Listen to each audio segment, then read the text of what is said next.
vai entrar nas questões da semana passada. Talvez eram 3 questões, talvez a primeira e a segunda, se der tempo, a gente responder. Tá bom? Aí eu passo a palavra para o pastor Paulo.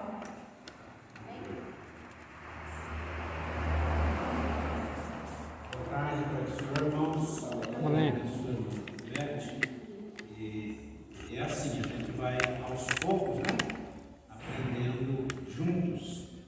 E o mais importante da Escola Bíblica Dominical é nós podermos fazer a contextualização, que nós chamamos também de aplicação, Fazer aplicação para as nossas vidas e para os dias de hoje. Então eu convido os irmãos para lermos Êxodo a partir do verso 13, porque até o verso de número 12 nós tratamos aí da instrução de Deus a Moisés e Arão no que diz respeito ao que ia acontecer. E aqui, a partir do verso 13 até o verso 28, Deus continua instruindo eles como deveria ser a Páscoa. Então, relembrando, aqui ainda não aconteceu a Páscoa, ela só vai acontecer a partir do verso de número 37. Então, quando nós terminarmos aqui a leitura no 28, que é essa primeira parte, logo na sequência vem a chamada última praga, que é a morte dos primogênitos. E só depois da morte dos primogênitos é que o faraó, juntamente com os egípcios, vão liberar o povo de Israel para que eles possam então partir, saindo do Egito e indo ao deserto para comemorar, para sacrificar, para realizar a chamada Páscoa. Então no verso 13 está escrito o seguinte: Deus instruindo Arão e Moisés ainda: o sangue vos será por sinal nas casas em que estiverdes, quando eu vir o sangue, eu passarei por vós, e não haverá entre vós praga destruidora, quando eu ferir a terra do Egito. Me permitam ir fazendo a chamada morfologia, a gente vai interpretando já versículo por versículo. Veja só que Deus está avisando aqui o povo de Israel que eles deveriam então ter matado já o cordeiro, isso aqui é instrução, ainda não aconteceu. Quando eles matassem esse cordeiro, eles deveriam passar sobre as vergas. Verga da porta é as duas madeiras que sustentam a porta, e o batente é a parte de cima. Então Deus está instruindo o povo de Israel que eles deveriam passar o sangue desse animal nas vergas da porta e no batente. E a ideia aqui é a seguinte: este sangue serviria como sinal. Veja que Deus trabalha com a ideia de sinais. Por que era necessário? Essa é a pergunta agora para nós. Por que era necessário passar o sangue desse animal na porta, nas vergas, no batente, sendo que Deus é onisciente? Deus não sabia qual era a casa dos hebreus? Deus não sabia qual era a casa dos egípcios? Sabia. Então por que ele pede para que se passe o sangue nessas casas? E aonde houvesse esse sangue, o chamado anjo da morte, o anjo destruidor, que na verdade é uma ordem vinda da parte de Deus, onde tivesse este sangue, não haveria morte naquela casa. Mas a minha pergunta é: por quê que Deus pediu para passar o sangue na verga da porta? Vou arriscar. O sinal de obediência? Sim. Então veja, é por isso que a passagem que a irmã Beth leu, ela tem ligação, como tantas outras, a esse assunto que nós estamos tratando. Para Deus, irmãos, o sacrifício não é tanto. O O mais importante para Deus é a nossa obediência. Por isso que está escrito que Deus prefere a obediência do que o sacrifício. O sangue deste animal que foi derramado, ele só é um símbolo, ele só serve de sinal. Não é o sangue desse animal que livrou o povo de Israel do Egito. Quem livrou o povo de Israel do Egito foi Deus. Isso aqui também tem a simbologia para o futuro, que o verdadeiro sangue que perdoa os nossos pecados e que nos tira do mundo, que tem a simbologia do Egito, é o sangue de Jesus.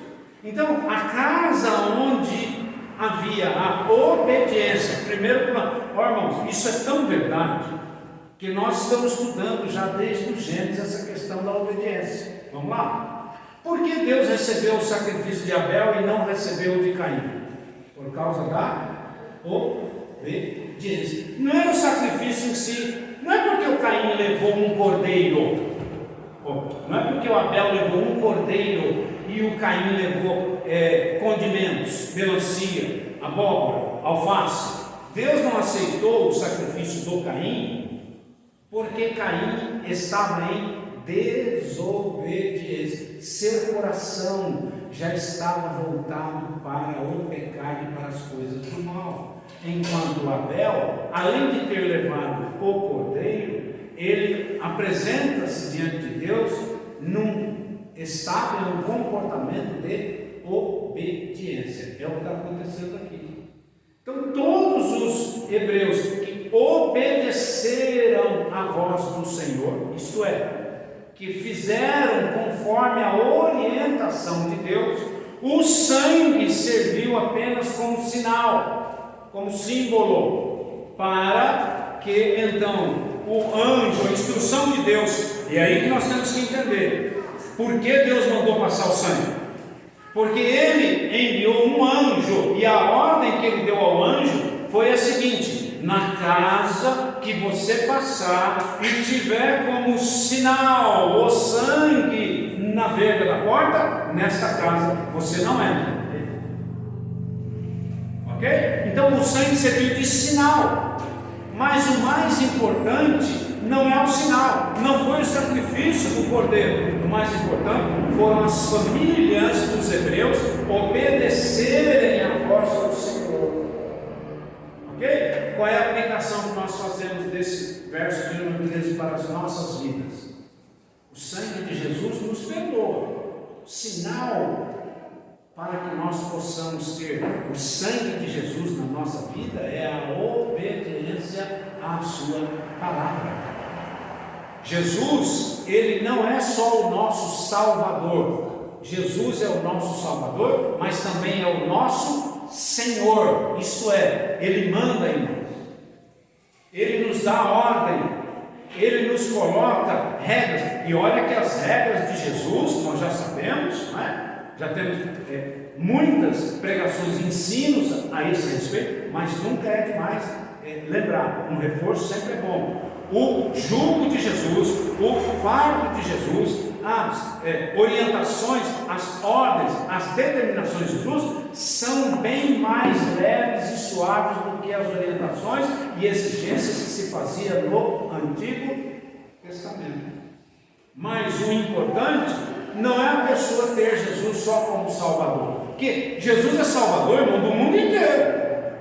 Jesus morreu pela humanidade, Jesus morreu por todos. Agora, vai fazer parte do reino dele aquele que o aceitar como Salvador, e aceitando-o como Salvador, ele vai desenvolvendo sua vida de comunhão dentro da salvação em Cristo para o crescimento espiritual. E tudo isso envolve obediência. Então, o verso 13 diz respeito à obediência que o povo de Israel está tendo agora para com o Senhor, de sacrificar o animal e passar o sangue como sinal na verga da porta. O resto é só guardar. O que é que a gente aprende com isso? Que quando nós aceitamos Jesus como Salvador, entendemos o sacrifício que ele fez na cruz do Calvário, derramando o sangue dele, agora não só como sinal, mas como aquilo que tem poder para perdoar os nossos pecados, e em obediência a ele, nós vamos prosseguir em comunhão com Deus dia após dia. E veja, no verso 13, então, Deus orienta eles e diz: o sangue não será por sinal. Na casa em que estiver, quando eu vir o sangue, eu passarei por vós, e não haverá entre vós praga destruidora, quando eu ferir a terra do Egito. Agora veja, uma pergunta para pensarmos. Não está escrito, mas nós precisamos pensar. Será que algum egípcio, será, André, que alguma família egípcia matou um cordeiro e passou o sangue desse cordeiro na veiga da porta? Tem alguém que diz que pode ser. O André entende que não. Não tem problema, as divergências, faz parte. A gente chega em um lugar. Eu imagino que tanto os israelitas deixaram de cumprir a palavra, como os egípcios aceitaram. Tá vendo? Não está escrito, nós não vamos poder dar uma resposta clara, mas eu, particularmente, não acredito que os egípcios tenham matado um cordeiro e colocado sangue como sinal, e eu vou tentar explicar por quê. Pode até ser que aconteceu sim, irmão Marcos, irmão Isabel, pode ser, mas eu acredito que não. Por quê? Porque os egípcios não estavam em obediência a Deus, mas são exceção, ou seja, toda regra tem exceção. Pode ser que algum egípcio, por ouvir Moisés pregando, por ouvir as instruções de Arão, pode ser que ele creu, pode ser que ele teve medo das pragas anteriores, das normas anteriores, pode ser que ele se convenceu de que o Deus dos hebreus, aquela família egípcia, se convenceram de que o Deus dos hebreus é que é o Deus verdadeiro, e eles podem, em sinal de reverência, em sinal de obediência, pode ter acontecido de alguma família egípcia passar, matar o cordeiro e colocar, porque não era só para os israelitas, irmãos, a ordem era geral. Se alguém quis obedecer, se alguém quis atender, é possível sim que a pessoa, uma família egípcia, possa ter se livrado da morte do seu primogênito. Vamos só pensar um pouquinho, que nós vamos chegar lá daqui a pouco. A Bíblia diz, e é uma das perguntas que eu fiz junto com a irmã Beth. A irmã Beth passou para os irmãos 3 perguntas. Uma delas diz respeito a isso. Foi só o povo hebreu que saiu do cativeiro egípcio quando Deus libertou o povo de Israel? Não. Eu já estou até antecipando a resposta, irmã Beth. Não pode. Que professor cabeçudo, hein?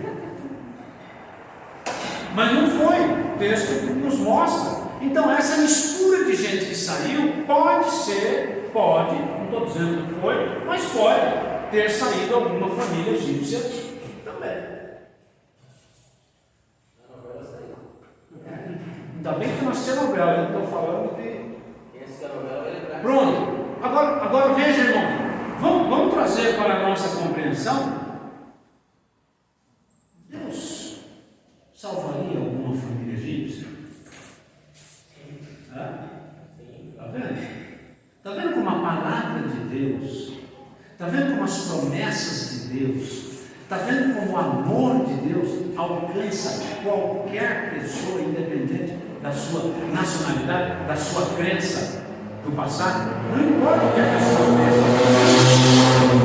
não importa o que a pessoa viveu, o importante é o daqui para frente. O importante é o do momento que essa pessoa teve de contato, de fé, de credibilidade em Deus, a vida dessa pessoa e dessa família pode e muda. Então, nós vamos deixar isso aqui no ar, lá na eternidade nós vamos saber. Biblicamente, eu não posso afirmar que alguma família egípcia acabou aceitando que o Deus cordeiro, né?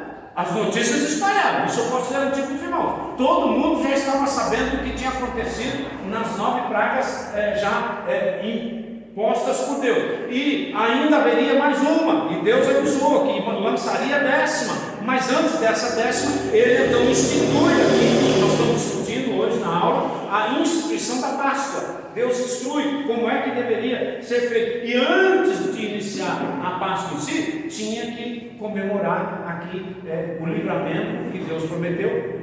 Cada família matando um cordeiro e passando o sangue na beira da porta. Então nós vamos deixar em aberto. Lá na eternidade nós vamos saber. Mas eu não volto atrás não, tá? Eu, Paulo, particularmente, acredito que não. Que nenhuma família egípcia deve ter crido assim tão rapidamente. Mas não posso bater o martelo, porque nós não sabemos, não está escrito. E como Deus é misericordioso, amoroso, longânimo, pode muito bem algumas famílias egípcias terem sim se salvado juntamente com os hebreus. Deus traz uma mistura de gente, né? Naquela ocasião da 10ª praga, está todo aquele alvoroço, então não tem muitas coisas nas entrelinhas que a gente não tem o relato, né? Mas acaba. E essa mistura de gente que o pastor está mencionando, que começa lá no verso 37, nós vamos chegar lá, se não hoje, semana que vem, é que nós também, irmãos, a aula, a matéria, ela é teológica, histórica e também de aplicação para as nossas vidas. Historicamente, nós achamos que só o povo de Israel estava cativo lá no Egito. Negativo, viu? O Egito, nessa época, era o império da vez. O Egito domina o mundo todo. E quando esses países dominantes levavam os outros países que eles conquistaram em guerra para dentro das suas terras, não levavam um único país.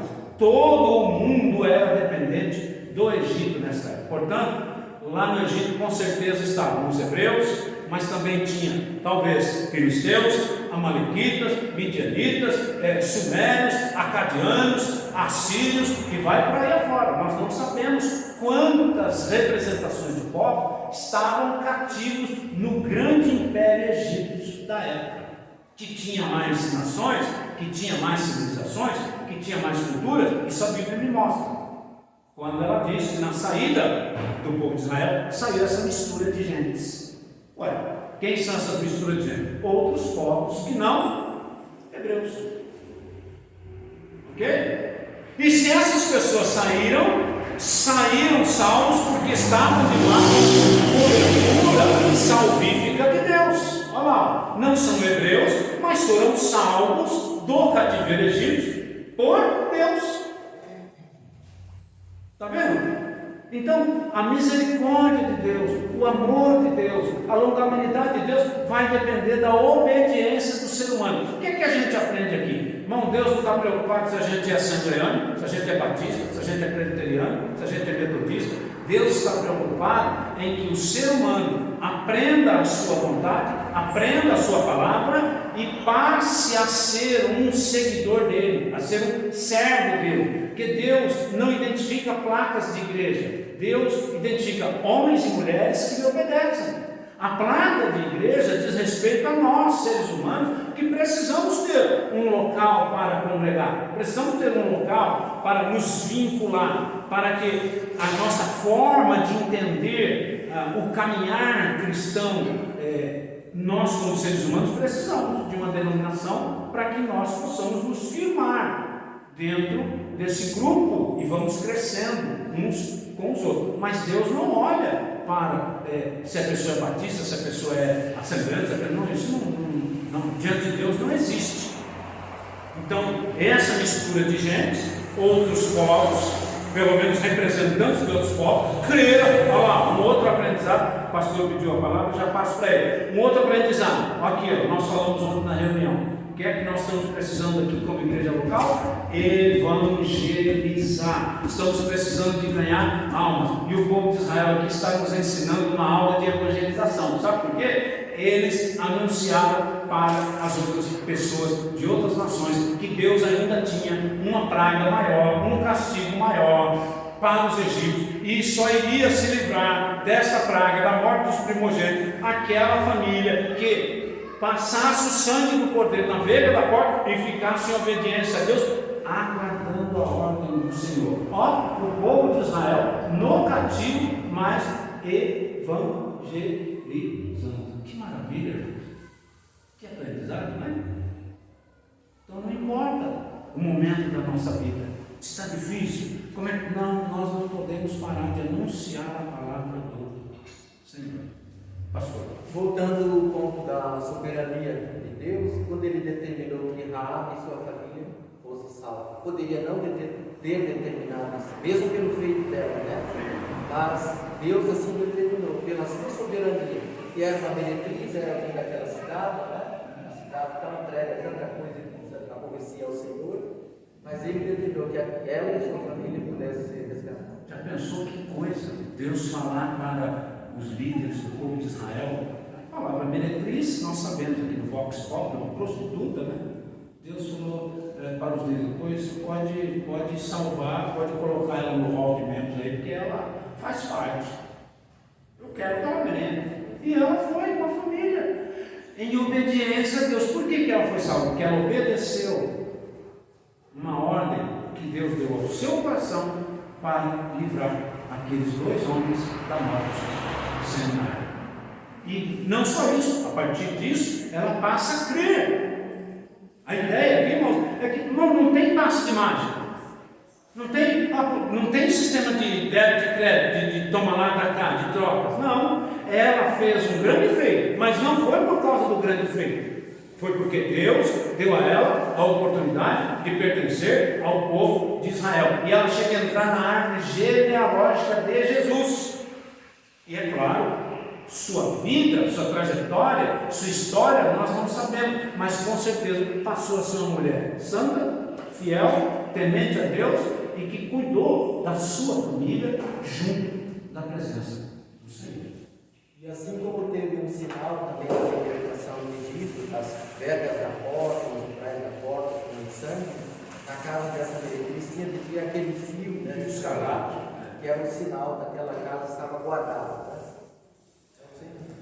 Trazendo para os nossos dias, hoje nós não precisamos passar sangue de cordeiro na veiga da porta, não precisamos deixar uma fitinha vermelha na janela para o inimigo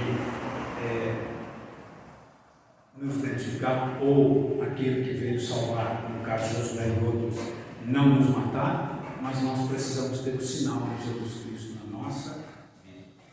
E ele é um sinal interior que expõe a nossa vida exterior. Então, quando aceitamos Jesus, essa é a transformação que houve em mim, que há em todos os irmãos e irmãs. Nós vamos nos moldando à pessoa de Jesus. E esse sinal, ele é marcante. As pessoas sabem quem eu era, quem eu fui e o que eu fiz. E as pessoas sabem quem eu sou hoje, o que eu faço, o que eu estou fazendo. Há uma mudança. Amém? Irmão, vocês me ajudem a orar, porque eu estou sem celular, sem relógio na parede. Então, cara, aí é evangelismo, onde eu fui fazer uma caminhada, você vem rápido. Não atrapalha não. Aí eu digo, vou pegar 4 folhetos para eu ver como é que está o mar por aí.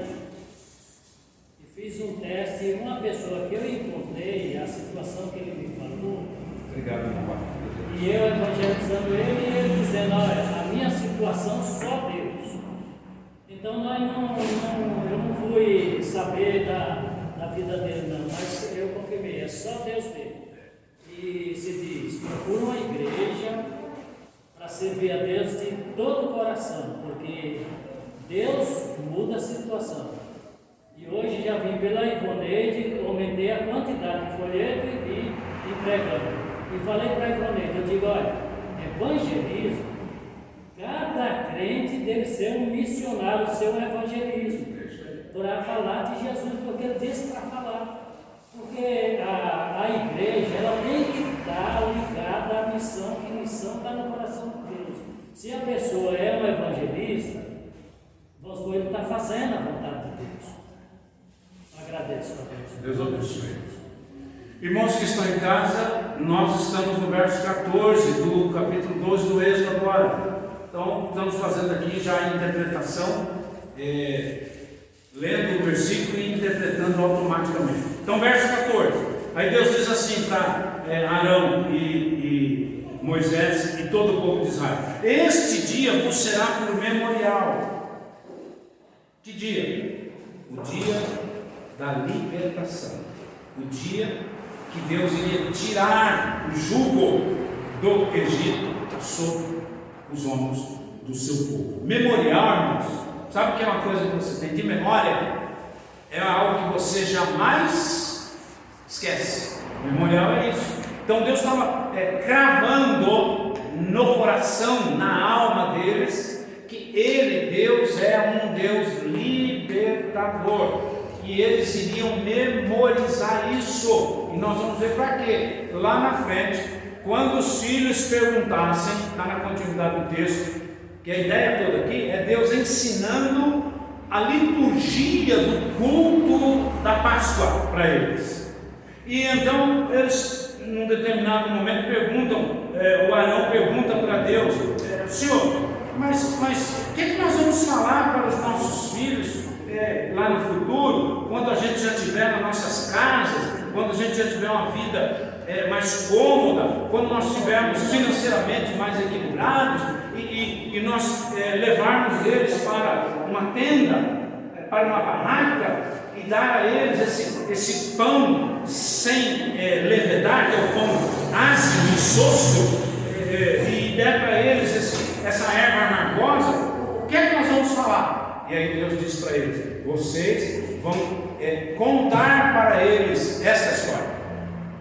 Vocês vão fazer com que eles saibam que vocês foram escravos do Egito e que eu os tirei com mão forte. Então, esta cerimônia é para servir como um memorial. Vocês não podem esquecer, e vocês vão passar para os seus filhos, e os filhos desses para os seus filhos, e isso será perpetuamente, para que não se esqueça o grande poder que Deus tem. Tudo bem? Então, esse dia vos será por memorial, e o celebrareis como solenidade ao Senhor. Nas vossas gerações o celebrareis por estatuto perpétuo. É claro que Deus está falando aqui do estatuto perpétuo até que venha o Messias. Tudo que está no Antigo Testamento, como regra, como lei, como marco, como obrigatoriedade, tem seu valor até a vinda do Messias. A partir do momento que o Messias, que é Jesus, veio, essas coisas, a Páscoa já não tem mais sentido, porque não há mais, Deus não aceita o sacrifício de um animal como aceitou no passado. As regras e normas do Antigo Testamento não tem mais validade, ela tem referência moral, ela tem referência para as nossas vidas, mas nós não precisamos mais seguir a lei, porque a lei foi cumprida por Jesus e ele então fez a transição para um novo pacto, para um novo acordo, para uma nova aliança, para um novo sistema de culto a Deus. Porque esse do Antigo Testamento era difícil para a pessoa poder cumprir. Como Jesus veio salvar toda a humanidade, então ele morreu em nosso lugar, a chamada morte vicária, facilitando o nosso acesso diante de Deus. Amém? 15. Terminando. O camarada só consegue andar 3 versículos por aula? Devagar, viu, rapaz? 7 dias comereis pães asmos. Logo ao primeiro dia, tirareis o fermento das vossas casas. Pois qualquer que comer coisa levedada, desde o primeiro dia até o 7º dia, essa pessoa será eliminada de Israel. Nós estamos tendo a experiência inconscientemente de comer. Hoje tem ceia, né, pastor? Hoje tem. Pronto, nós vamos comer um pãozinho ácido. Posso falar com o irmão? Ô pãozinho ruim esse que vem no pacotinho plástico, tá? É ruim não, não fala que é gostoso não, porque não é não, você vai forçar. Porque o que para nós interessa é o sentido, é o memorial, né? Estamos ali, na hora que nós vamos participar, estamos com a nossa vida espiritual voltada para Cristo que morreu por nós. Mas que esse pedacinho de bolacha aqui é ruim. Você sabe o que é isso aí? É um pão ácido, é insosso. Ele não tem fermento, ele não tem nenhum tipo de levedação. Então, é diferente do pãozinho. Eu já gosto do pãozinho da padaria. Vem gordinho, inchadinho, tem fermento. Você corta assim, passa aquela manteiguinha assim, ou então bota um pedacinho de frios ali. Uma coisa. Mas ele está levedado. Aqui, a ideia era para o hebreu comer mesmo esse pão ácido, insosso, para lembrar as agruras. Já o nosso cálice é uma delícia, um suquinho de uva bem levinho, bem gostoso. Eles lá não. Era uma erva amargosa. Alguém aqui já tomou Fernet? Então, mais ou menos. Eu já tomei Fernet. Uma vez estava com um problema muito ruim de estômago e o médico mandou tomar. Só falou, cuidado, hein? Para tomar por causa da parada do estômago, não é para. Eu tomei numa taladada lá, realmente aliviou, melhorou bastante. Então, Deus estipula, Ele diz que eles deveriam comemorar comendo, e é por uma semana. E eu ia fazer a pergunta, e a pergunta é essa: você já experimentou comer pão ácido ou uma comida insossa uma semana? É um sacrifício, viu, irmão? Eu, por exemplo, adoro um bifinho bem, uma gordurinha assim, cebolado, né? aquele filé de frango bem temperadinho, uma linguiça meio apimentada. Eita delícia, né? Então, mas aqui Deus proibiu eles nesta semana, que era a semana da Páscoa deles, uma vez por ano. Era 7 dias, a semana inteira, comendo esse pão insosso, tomando essa erva amargosa, e não podia comer outra coisa, tá? Era jejum, ó, dureza, não, tá pensando que era brincadeira, né? Jejum, e só comia esse pão ázimo, que é esse pão insosso, sem sal, sem açúcar, sem fermento, sem nada, e tomando um cálice dessa erva amargosa, toda semana inteira. Aí, ó, regime, gente. Receita para um bom regime. Está pensando o quê? Bíblia também fala de culinária. Bíblia também fala de preservar um pouco o corpo, desintoxicar de tanta coisa que a gente come. Mas a verdade é que o gosto, o paladar, quando a gente come essas comidas saborosas, ai que maravilha, chega daquele, delícia, né? Mas o sacrifício também faz parte. É daí que vem a nossa aplicação para a vida espiritual. Quando eu e você estamos precisando de uma bênção, estamos querendo algo a mais com Deus, um compromisso maior, algo de grande, o que é que nós fazemos? Sacrificamos sim o nosso corpo, levantamos de madrugada para orar, fazemos o chamado jejum com todo cuidado, dentro da possibilidade de cada um. Mas é isso que está acontecendo aqui. Eles tinham que, para participar da Páscoa, no dia 14, eles tinham que preparar-se já 15 dias antes. Primeira semana inteira. Lembre-se que a Páscoa é no dia 14. Aqui ainda é o primeiro dia do mês. Então eles vão a semana toda ficar em jejum, só comendo esse pão ácido e tomando essa erva amargosa, até o dia da Páscoa. Meu tempo foi, pastor? Já. Eu vou encerrar aqui no verso 16, então. Olha lá. Ao primeiro dia do quê? Primeiro dia da festividade, da Páscoa, da semana da Páscoa. Ao primeiro dia haverá para vós santa assembleia. Olha, já tinha até a Assembleia de Deus. Convocação. Qual é a ideia aqui, irmãos? Todos tinham que participar. Se não quisesse participar, sabe o que acontecia? O nome era riscado, viu? Não está dizendo que vai morrer e não tem salvação, não é isso. mas a comunhão da pessoa, aquela liberdade que a pessoa tinha, aquele atuar da pessoa, a pessoa que, se não tivesse um motivo justo, por viagem ou doença, o nome da pessoa era tirado do livro da congregação. Quando você resolver se consertar direitinho, você volta a ter comunhão aqui com a gente. Não é para estipar, não é para expulsar, não é para jogar fora, não. Mas se não, porque se não houver obediência, se não houver uma concordância no que é necessário fazer e o que se precisa fazer, então a coisa bagunça. Empresa é assim, em casa é assim, e a igreja também é assim. Aqui, ó, é a liturgia de como se deveria apresentar-se diante do Senhor. E no verso 16, Deus está convocando. No primeiro dia da semana da Páscoa, todos deveriam estar apostos em assembleia. Também ao sétimo dia tereis santa assembleia. Nenhuma obra se fará nele, exceto o que diz respeito ao comer, somente isto podereis fazer. E eu encerro aqui fazendo a seguinte aplicação: trabalhar demais também é pecado, viu? Dedicar-se demasiadamente ao trabalho material, esquecendo-se dos compromissos espirituais, também é pecado. Veja que nós temos que estar sempre balanceados, né? Nivelados.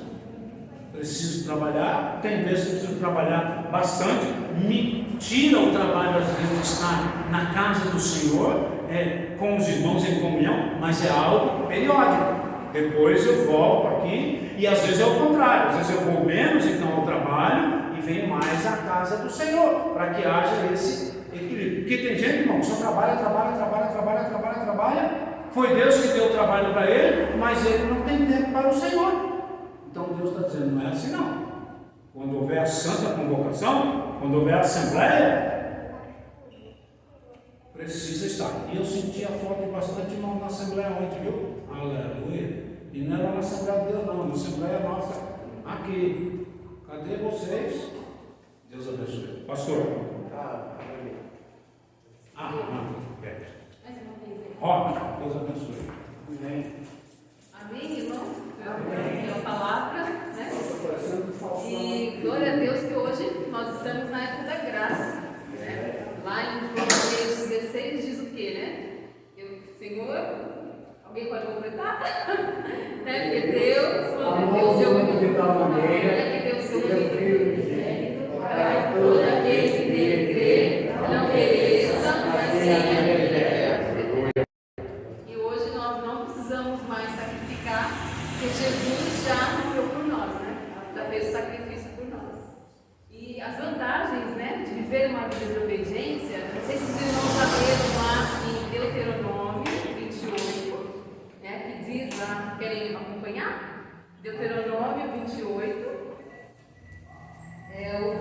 de 1 a 14, ele fala das vantagens de ter uma vida de obediência. De 15 até o versículo 68, ele fala das maldições, né? E assim, os versículos que mais me chamaram a atenção foi o versículo 12 e o versículo 13, né? Que diz assim, amém? Todos encontraram? 28, né? O 12 e o 13. O Senhor abrirá o céu, o depósito do seu tesouro, para enviar chuva à sua terra no devido tempo e para abençoar todo o trabalho das suas mãos. Vocês emprestarão a muitas nações, de nenhuma tomarão emprestado. O Senhor fará de vocês a cabeça das nações e não a cauda.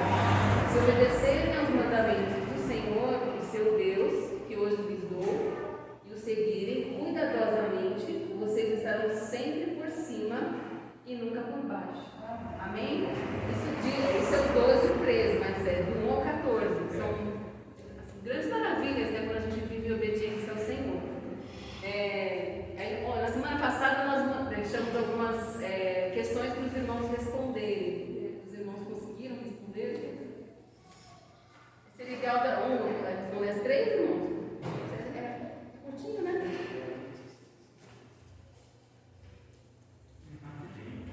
Aí só tem biblista, né? Você vai ver. Só tem fera, né? E os irmãos de casa podem ajudar a gente também, né? E mandar as dúvidas. O irmão Marcos está acompanhando? Se alguém em casa mandar alguma Não dúvida. está online por causa da. Está gravando, né? Tá, para. Porque a internet não. Aí manda depois. Depois vai. Deixa eu ver o próximo domingo, né?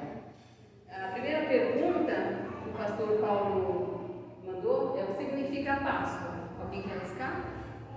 Letícia? A palavra Páscoa vem em hebraico, o significado da palavra passagem. Isso, pastor? Alguém mais quer arriscar? Alguém mais? Tem a palavra no hebraico pensar, a passagem, aí vai se estender, passar por cima, o anjo passado não podia de volta, tudo isso é passagem, passar por cima. E também é um sinal de obediência, né? Aqueles que obedeceram, né? Tiveram a vida garantida e, consequentemente, a libertação. Porque até então eles eram escravos, né? No Egito. A gente também pode colocar que tudo bem é passagem, mas é a passagem da morte para a vida, no caso de Jesus Cristo. Ele ressuscitou no domingo de Páscoa, certo? Sim. Ele morreu na cruz e ressuscitou no domingo de Páscoa. Morreu e ressurgiu. Então é a passagem da morte para a vida eterna. Amém. Passar para a segunda? A segunda. Quantas pessoas saíram do Egito? Essa foi a pergunta que o pastor Paulo Essa falou no início, né? é difícil de responder, né? Acha difícil? Eu acho que pessoas, Mas está lá. Tá lá. tem 600 mil homens fora, mulheres e crianças. A ideia é só um número geral mesmo, né? Multiplica por 10.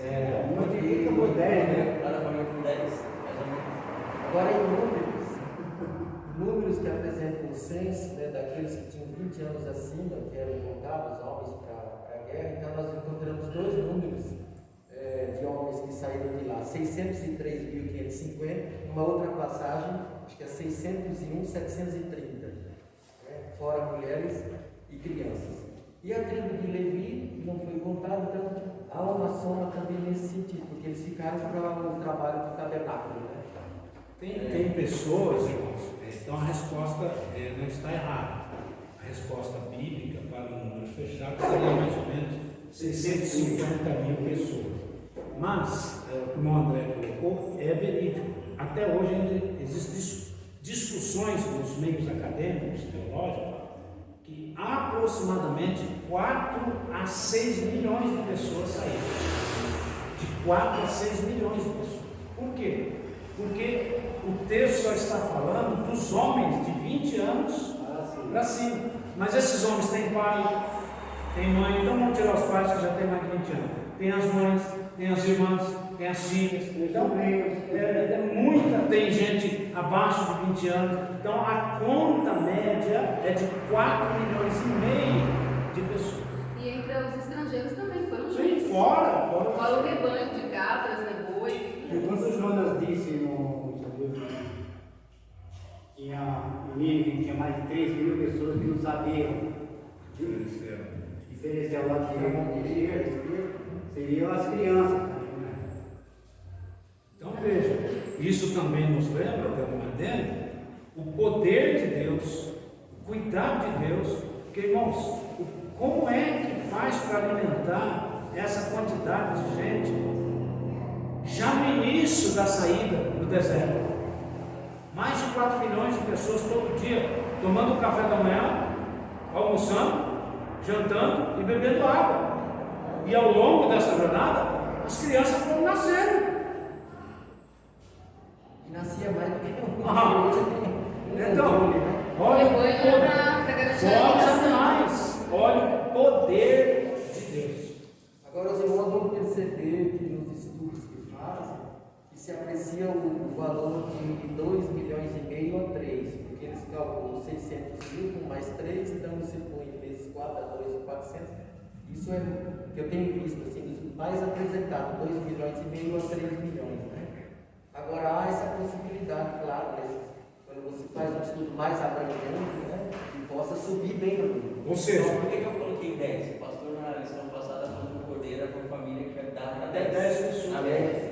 Legal. Mas não está longe a postura do André, o que a gente está falando. Por exemplo, você pega as genealogias dos hebreus, você vai ver famílias assim, 14, 15 filhos. Família que tinha 7, 8 filhos era família normal. A média é mais de 15. Então vamos colocar por baixo aqui, cada família tinha em torno de 6, 7 crianças. Se as crianças não foram contadas, e nós temos 650 mil homens, cada homem desse tinha 5, 7 filhos. E aí? E agora, recentemente, que tem uma média de quantidade de filhos para 12 casais, né? Mas há pouco tempo que a nossa casa, nós éramos em 15 irmãos, hoje somos em 10. A moça que deu aula para eu tirar carta, ela era em 22 irmãos. Então, bem naquele tempo, então, não tinha nada disso de preocupação de não ter filhos e tal, né? Ninguém passou fome, viu? É verdade. Alguém mais quer comentar? A segunda questão? A terceira questão seria um complemento da segunda, né? Porque os israelitas foram os únicos a saírem do cativeiro? Não. Saíram os homens, os estrangeiros, as crianças, as mulheres, os rebanhos. Isso de gente, no verso 38. Amém? Rapidinho, né? E foram outras perguntas que eu coloquei aqui, mas vou deixar para a semana que vem. Aniversariantes essa semana, nós tivemos o Maurício, que teve aqui Já fez 20, mano? Já fez 20? Há 25 anos. Mais de 20 já está no centro. O Maurício fez no dia 27 e a Alice do Ferreirinha. Ela não é da nossa igreja, mas nós olhamos por ela, né? Ela fez no dia 28. Completou mais um ano de vida. Oi, irmão. Como o Pedro também no culto, nem sempre o cartão da esposa, se for possível, então mandar por ele, que ela fez dia 20, né? De janeiro.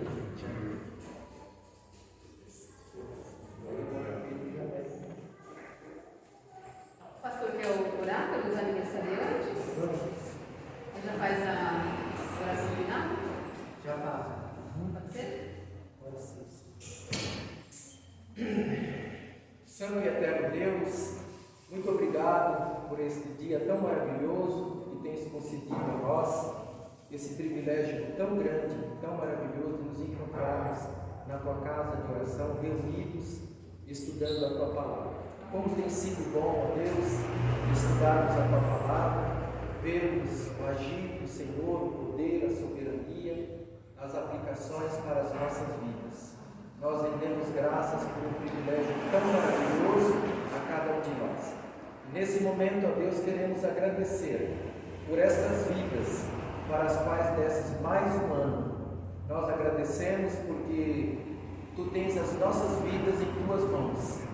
Nós nascemos, nós vivemos e assim somos chamados para a glória no momento que o Senhor permite. Nós agradecemos a Deus pelo cuidado que tens tido, a Deus, na vida do nosso irmão Maurício, da nossa irmã Alice, da nossa irmã Cida, a Deus, e talvez amor que não tenha sido mencionado. Sabemos da direção, do cuidado, da proteção sobre cada uma dessas vidas. E nós pedimos a continuação das Tuas bênçãos, da Tua direção sobre cada um. O fortalecimento, ó Deus, naqueles momentos de lutas, para que resistam e possam estar sempre na Tua vontade, Senhor. Obrigado por tudo, por esse momento, e pedimos, ó Deus, também pela continuação do culto que é devido somente ao Senhor, a direção, a capacitação, vinda do Espírito Santo sobre cada um de nós. Em nome de Jesus. Amém.